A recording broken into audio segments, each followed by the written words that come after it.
Hi everyone, and welcome to the first ever recording of the Nurture Hub Member in the Spotlight interview. And today I'm really lucky to have with me a beautiful fertility mentor, and her name is Katie Ryan from NurtureHub.com.au. Now, Katie has a diploma in counselling. She's a Reiki master, an EFT practitioner, and a mind-body connection specialist. So thanks for joining me, Katie. So Thanks for having me. Yeah. I'm so excited to be the first one. I know, it's really exciting. So, so you're a fertility mentor.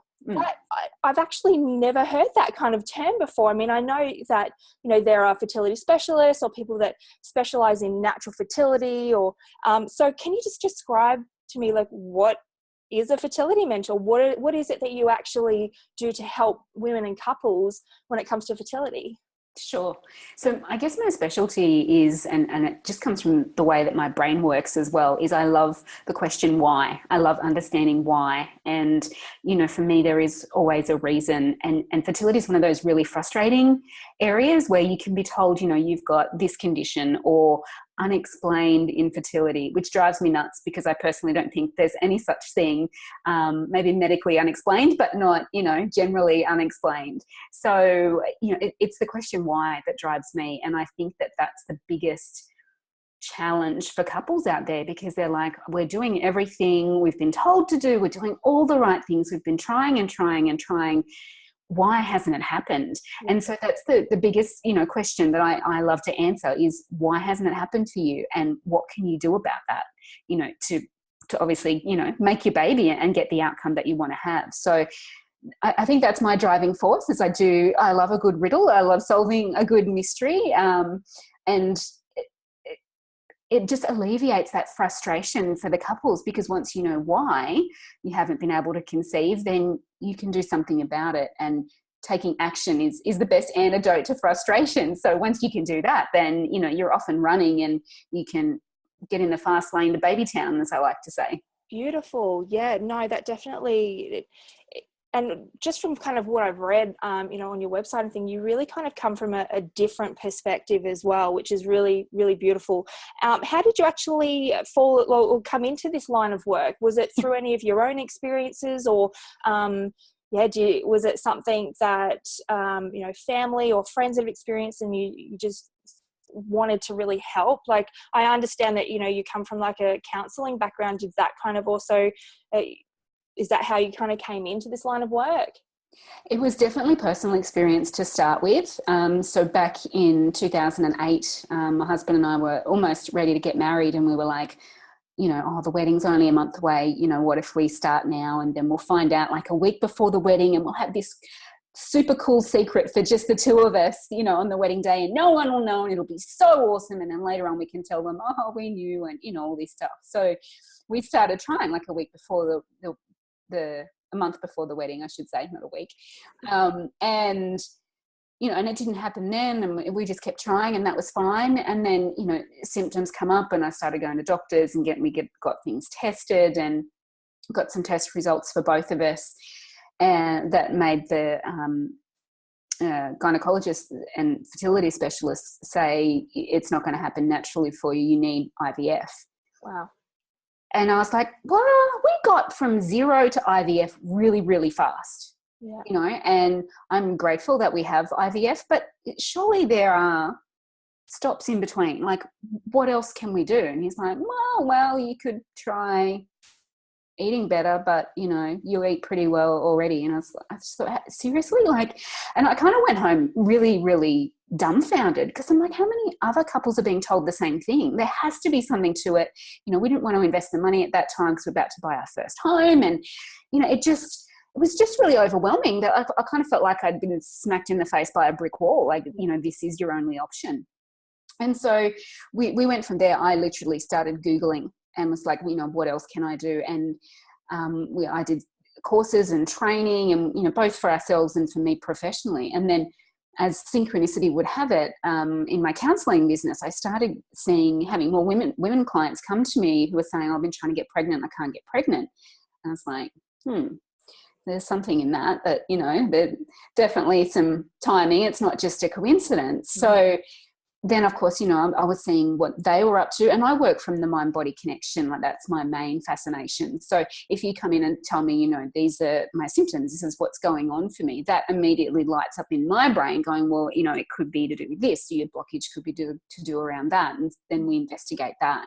So it just really happened organically and came from us and where we were at, and then the changes that we implemented. And I'd do that, and I'd see how it worked for us, and I'd research it, and I'd study, and it just grew from there until I kind of, you know, really got the message from the universe that this is what I was supposed to be doing. And so I said, radio, then this is what I'll be doing. And so here I am now, you know, thanks to technology, I can Zoom and Skype and talk to people all around the world. And you know, Facebook has brought so much more knowledge and so much more connection in the fertility community. You know, there's so many Facebook groups out there for women, you know, like yours, and heaps of others as well, where women are, you know, posting pregnancy tests and saying, these are my symptoms, what's going on, and they're just asking for information left, right and center, and it's not coming from their medical professionals in a lot of cases.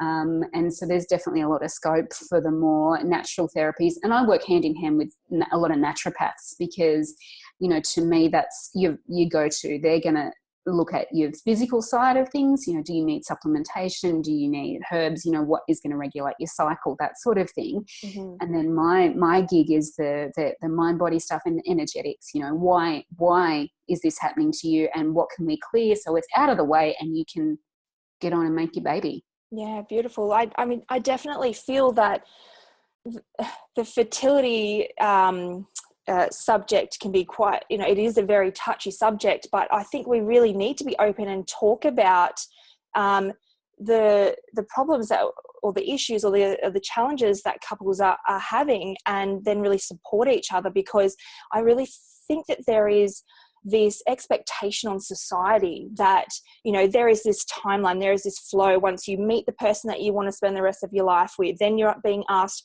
well, when are you going to get married? Then you get married, and the day that you get married, the next question is, when are you going to have kids? And even for those, you know, who do have children, the next question is, well, are you going to have a second? And then you have a second. The next one, are you going to have a third? And, you know, I don't think it's really done, you know, maliciously, but some of the comments that people can make when they don't know someone's story, when they don't know that they're actually, they have been trying to have a baby, and everyone just keeps asking them, so you've been married for 3 years, when are you going to have a baby? You know, I have a family member who's going through this at the moment, and it's really upsetting to kind of see. And I now try and be very mindful of what I kind of say and how I say things, because I know it's, even though she doesn't really advertise it publicly, and this is true, a lot of women kind of are going through this by themselves and maybe don't want to talk about it because they don't really want to admit that there might be something wrong, you know, especially when you have, you know, the parents or the mother-in-law and father, when are you going to give us our grandchild? You know, so what do you find is actually probably the most common reasons for infertility, or what have you found, or with the couples that you've actually helped, or the women you've helped, is the most common maybe reason why they're not conceiving naturally as yet? Before I answer that, I just want to say, I totally agree with what you're saying. And I used to be one of those people who, on your wedding day, I would say to you, so when are you going to have a baby? Because I'd never been through that and experienced it. And when it happened to us and the situation was reversed, I'm like, that's it. I'm never again asking anyone when they're having a baby, because until you're in that situation, you don't get it. And there is a lot of shame. Yeah. There's a lot of shame around, you know, my body's broken and it can't do the most basic and most natural thing, you know, and that's just from the women. And then there's the men who, stereotypically or not, struggle to talk about it even more than the women do, you know. So there is that element once you're in that situation. Shame is definitely a block. But to answer your question, one of the biggest reasons that I find from an energetic and mind-body perspective is fear. And it shows up in, I can't even count the number of ways that fear shows up, but it shows up, you know, and it might come from things like, I don't want to turn out like my mum, or my mum's awesome and I can't ever be as good as her. So you get the flip side of that. You might come from a broken home and you're afraid that, you don't want to bring up children in the same environment if things go pear-shaped for you. Sexual trauma, sexual abuse and that sort of thing, it leaves such a lasting energetic impression in your reproductive organs that needs to be cleared out before you can actually grow something beautiful in there, like in your baby. So that definitely pops up a lot. Fear of what life is going to be like with a baby, especially with your first one. You're like, I'm supposed to do this because we just got married and we bought a house and that's the next step. But holy crap, like, and you hear the people around you who already have kids telling you how hard it is and how much sleep they're not getting. And you're like, why do people do this? I'm volunteering for this, so, it raises a lot of questions and you should be asking yourself those questions. There's fear of what you would give up. I really like my life at the moment. Why would I change it for the next 18 plus years? Fear of financial stress, fear of what can we afford this and what it's going to do to our lifestyle, and just being able to put food on the table is a big one as well. And fear of what it does to your relationship with your partner. It's never going to be the two of us again. Is it ever going to be the same? Are we ever going to, what if I lose him or he strays, or what if I do because, I'm just not happy in our relationship anymore. So fear is probably the number one thing, and it shows up from the mind-body perspective. It shows up in a lot of the conditions that are out there. Endometriosis, PCOS, polycystic ovarian syndrome, huge element of fear in both of those. And for who don't ovulate at all for any reason, that's such holding back, like a holding on. It's like, no, I'm not eggs out there, no way. It's such a fearful kind of thing because of the experiences that they've had throughout their lifetime. So a large part of the reasons why couples have fertility problems is because of fear. And it's on the male side as well, so men who, their sperm parameters aren't up to scratch in any way, shape or form.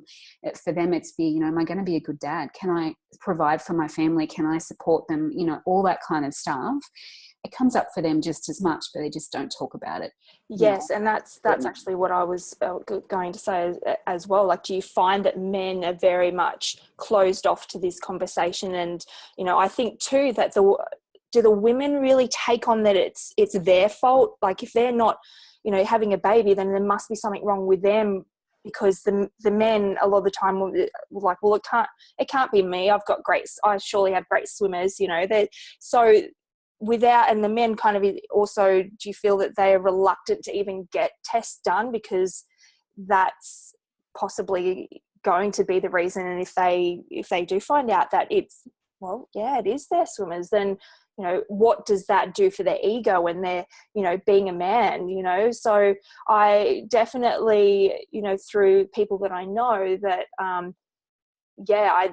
do really resonate kind of with what you're saying, and see that kind of as a pattern. And it does make sense, doesn't it, with the fear based. And look, I must admit, I'm probably one of the guilty ones who has had moments with my children, and I'm like, why did I change my life? Not that I'd ever give them back, but I know that I have said this to, this family member who is struggling. And she's even said to me, like, why would I want to have kids when I see how hard it is for you?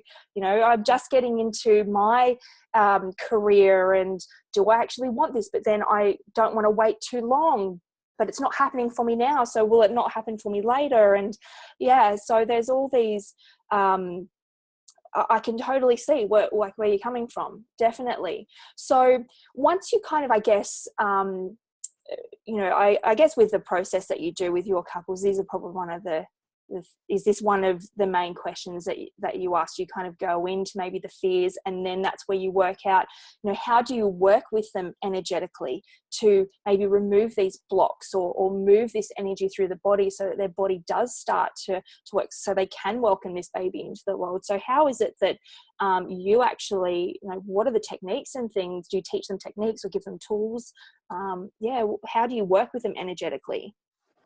So it starts with a conversation, and often that's, like a free 30-minute chat where they're trying to suss me out and I'm trying to, get a handle on what's happening for them. And from my perspective, what it looks like is, as you're telling me your story. So I always want to know the story of your relationship, how you as a couple got together.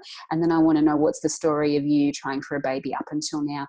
And if there's any conditions to do with the reproductive organs that happen before then, what's your cycle like, and have you had any hits to the family jewels and things like that? That's relevant as well. But essentially, in that first conversation, when you're telling me your story and what's happened, what you've experienced so far, it's kind of like little fireworks going off is how I see it. I'm like, oh, that's relevant. And I just it's like a gut instinct. And I'm like, oh, that's important. And so I'll write that down. I'm like, oh, that's huge, or that's just a little part of it.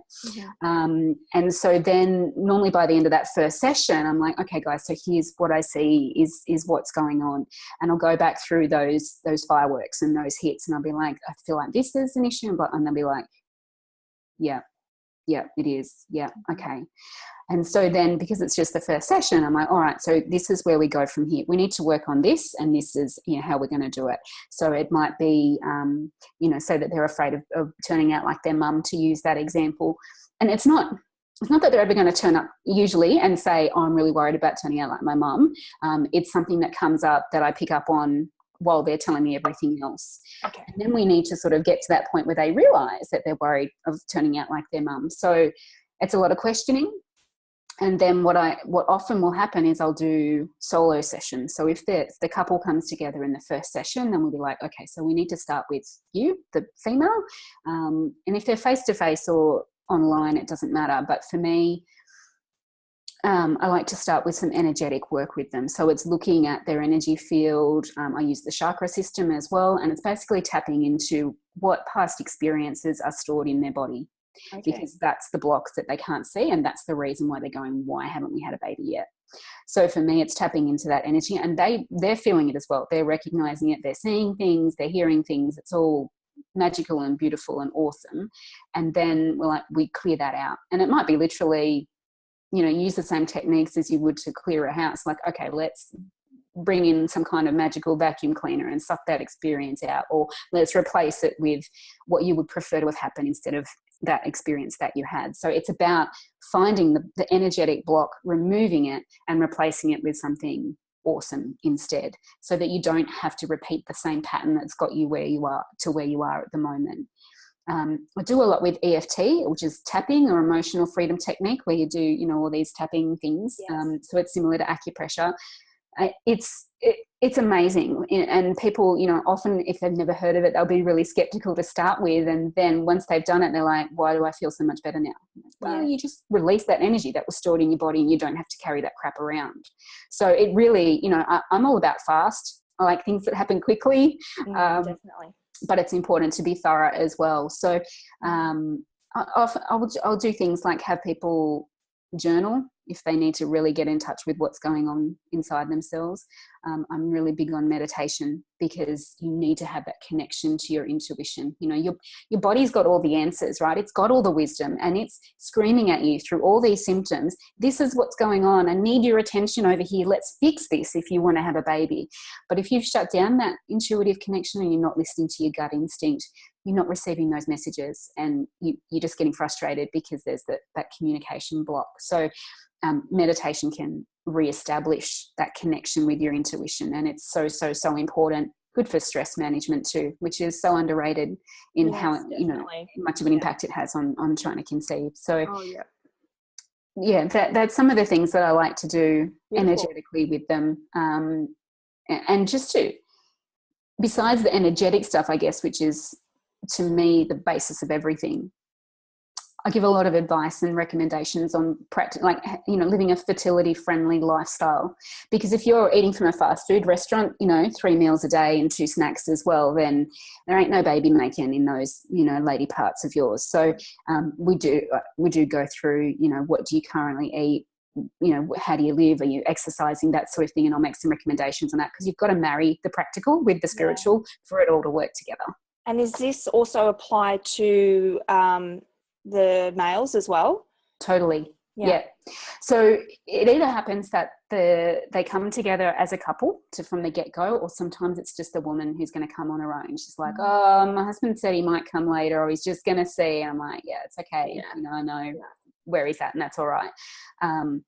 You know, you're each 50% of the equation. So even if only one of you is doing it, you're making a huge difference. And obviously, if you're cooking the meals in the house and he's eating better meals that you're cooking, then that's great as well.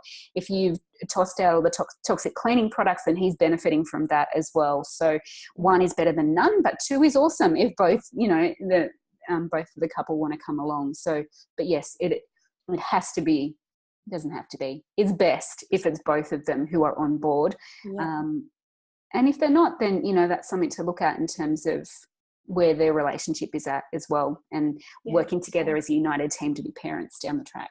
Yeah, definitely. Wow. It sounds, you know, I've never kind of thought about it coming from this way, you know, with the energy work, and it definitely makes sense. So it's beautiful to hear that this is something that, you know, you're offering, and it is so different, and it's, well, you know, it's definitely worth looking into. Now, what would you suggest that couples could possibly do on their own? You know, if they're watching this, if they're listening to this, what could you possibly suggest that they maybe start to do themselves? Is there anything that they can start to do themselves to help them prepare for, or get their body ready, or get their body to the, you know, in its best state for fertility? Totally. Yeah. And there's a whole list coming. So if you are watching this, you'll want pen and paper. Your nutrition, you know, literally the food you're putting in your mouth, the nutrients from that are going to make your baby's body, your baby's brain, your baby's everything. So you're eating for your baby even now before you're pregnant. And it's important to do that at least 3 or 4 months before you start trying. So you want to eat whole foods that look like they've just come from Mother Earth. Forget stuff from a box or a packet, and make as much of your diet organic as possible to reduce the chemical load in your body. For the same reason, switch to natural cleaning products, natural makeup, skincare, soap, shampoo, deodorant, toothpaste. You get the picture. Yeah. Drink water. Drink at least 2.5 litres a day, preferably not tap water. You need moisture in your body you need plump, juicy ovaries, right? You need plump, juicy lining of your uterus, and your swimmers aren't going to swim without any water. So you need lots of good water. Yeah, definitely. Take stress reduction really, really seriously, because eggs and sperm are some of the most sensitive cells in the human body, and they can react really, really easily to the bad stuff, but then they'll respond to the good stuff really well, usually as well. So they're a good barometer for that. What else? Sleep. You want to be asleep between 10 p.m. and 6 a.m. And the reason for that is there's certain hormonal processes, certain hormones only get regulated if you're asleep in those couple of hours before midnight. So night owls will usually have problems with their weight, and they'll have problems with hormonal and cycle irregularities. So sleep is really important for that. Movement. Some people call it exercise, but that has a stigma. So I'm going to say movement. You know, move your body. Take every opportunity to move your body. Go for a walk together as a couple, and let that be your quality time, where you talk about your day and, you know, what you're doing and how much you love each other and how much you want a baby together and all that kind of stuff. That's some practical things. On an energetic perspective, I would say get out your journal and a pen and answer the question, why do I want a baby? And then the second question you can answer is, what are my biggest fears about having a baby? And really let yourself sink into those questions and get to the heart of the matter, because they will give you the biggest, juiciest, chunkiest answers and information about why it hasn't happened for you yet.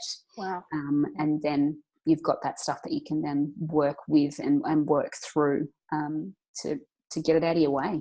Beautiful. Definitely some beautiful tips there for couples, you know, who are either trying, or even just, you know, they might not be ready right now, but for something for them to start doing now for so that when it does come time that they make that decision that they want to start trying, then it'll happen for them when and if it's meant to. So I've just got one last question for those mothers or couples who actually do end up conceiving, but then unfortunately lose the baby and miscarry. You know, what do you think could be associated around that? Because again, it's so common that women miscarry. And again, it's something that there comes like a sense of failure, that your body hasn't held on to this baby and nurtured this baby. And so do you also work with couples who maybe can conceive,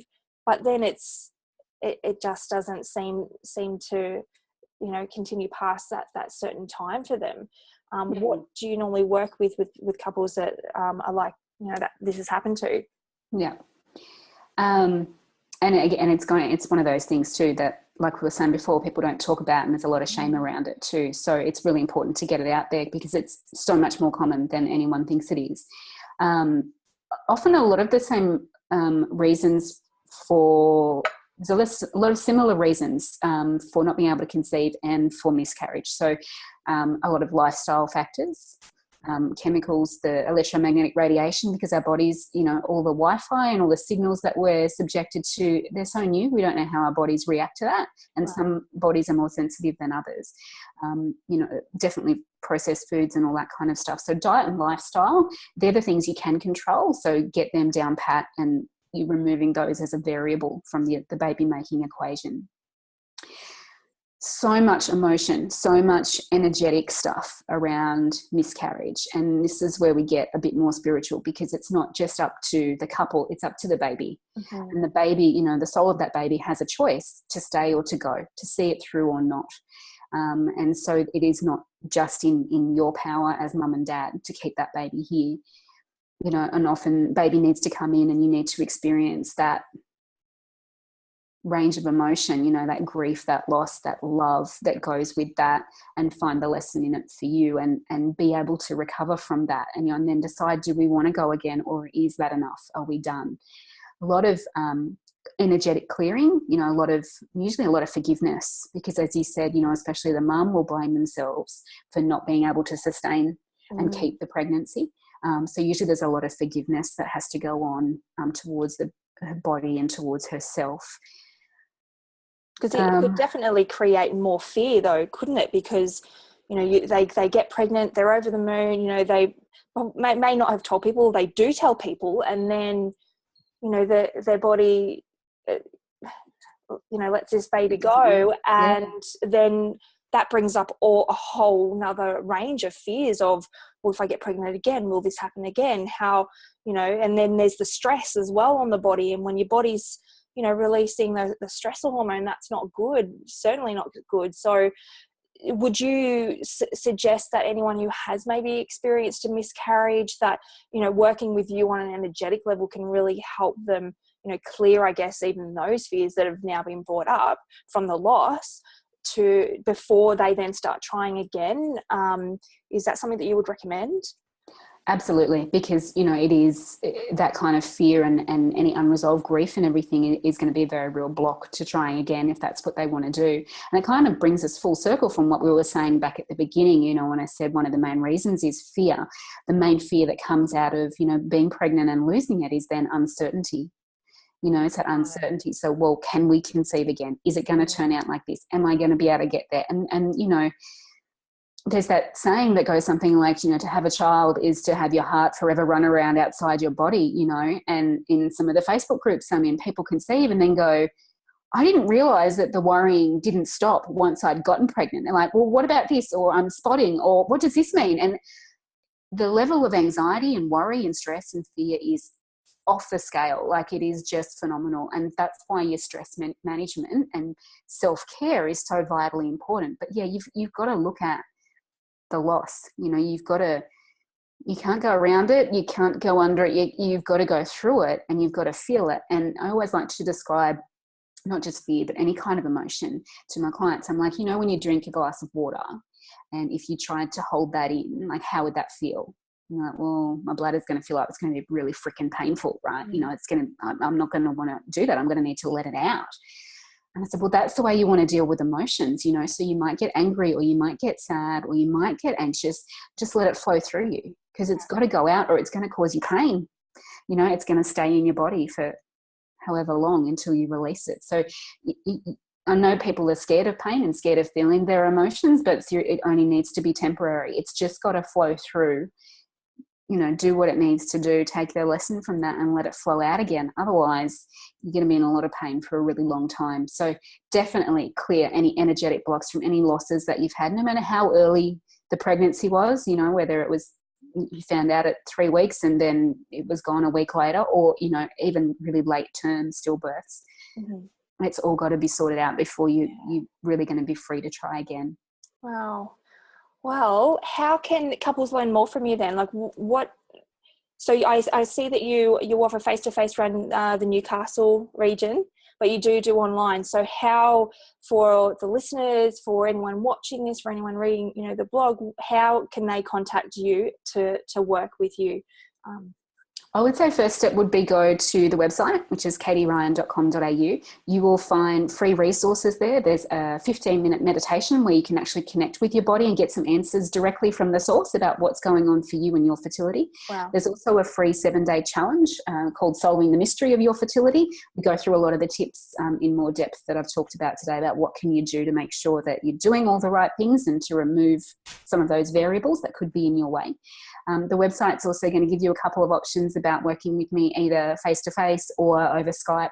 And I do offer, you know, free 30-minute chats to people who are like, I need to know a bit more, or my husband's a bit, you know, iffy on if this is right. I'm like, get him on the phone, you know, let him talk to me. He can find out I'm really normal and I don't have 6 heads. And, you know, I've developed a knack, I think, for talking to men because they don't always relate well to the spiritual woo-woo side. So I found a way to take that and make it very practical for them. And most of them seem to kind of accept that quite well. So that's going well. But yeah, go to the website and check that out. And I do have a private Facebook group as well where we build a bit of a community and answer a lot of questions in there too. Beautiful. Well, thank you so much for your time today. There's so much beautiful information in that I'm sure our listeners and everyone watching can take and really even just start to process kind of what you're saying and get them at least thinking, you know, and getting to feel into themselves, which I think is amazing. So I really want to thank you so much for your time. And yeah, thanks for being my first spotlight interview. I think it's really exciting to know how many beautiful practitioners and, you know, services and things that there are available through, you know, Nurture Hub, that we really need to get this information out there to everyone through Facebook, through podcasts, through, you know, so I'm really excited for you to be the first one, and let's see kind of where we can go with this. So thanks so much, Katie. And we'll be in contact. And if anyone wants to contact Katie, I will have information on the Nurture Hub website as well as in the show notes. So thanks for having me. I'll see you later.